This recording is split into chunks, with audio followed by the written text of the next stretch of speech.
Kumusta, magandang hapon sa ating lahat mga ka-farmers, mga ka-viewers from Luzon, Visayas at Mindanao, pati sa abroad at sa ibang bansa. So, ngayong hapon na po ito, mga ka-farmers, mga ka-viewers, yung ko na po sa inyo, ay nagpitas po tayo kanina, no? Sa talong dito banda, tapos na-deliver na. Then, ito naman ang ating pinipitasan, yung 9 months old kapin natin na talong. Okay, so kaya siguro dito, no, mga osang tinulada kasi ang natapos sa anim natin na harvester, kalahati pa lang linya.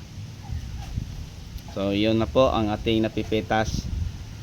So sa madaling salita mga ka-farmers, kaya po ito, no, isang tonelada ang ating mapipitas.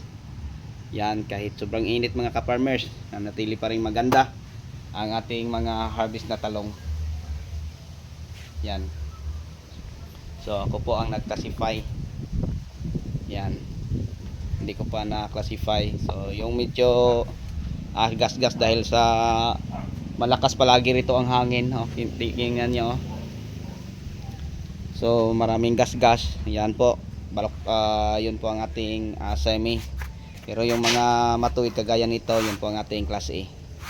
So siguro na mayroon na siguro tayo rito mga nasa 300 siguro ata, no, ang ating na-classify. Meron pang mga 300 doon sa kabilang ano.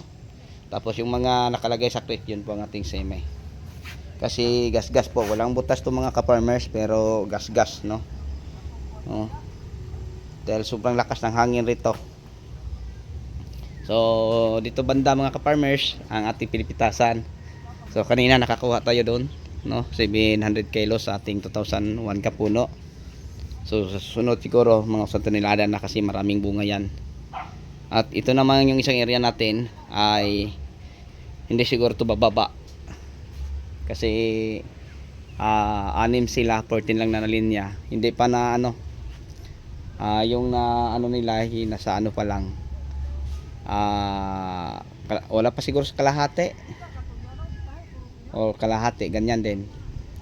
So ito nakarami ang ating napipetas. Okay, so yan po ang ating matatandang talong, no, na inaplayan natin ng Green Acres foliar fertilizer na mayaman po sa nutrients. So ulitin ko, ang raw material po ng ating ginagamit ng mga foliar fertilizer ay galing po sa Israel at saka Norway. Yun po ang laman sa ating Green Acres na ating ginagamit. Tapos in-alternate natin sa Nutriplant EG. Ayan. Okay, so sa inyong lahat, hanggang dito na lang. So kung may mga tanong kayo mga farmers, pakilagay lang po sa inbox natin. So pasensya na po dahil sa sobrang busy natin, hindi po tayo palaging nakapag-update sa ating mga harvest, no.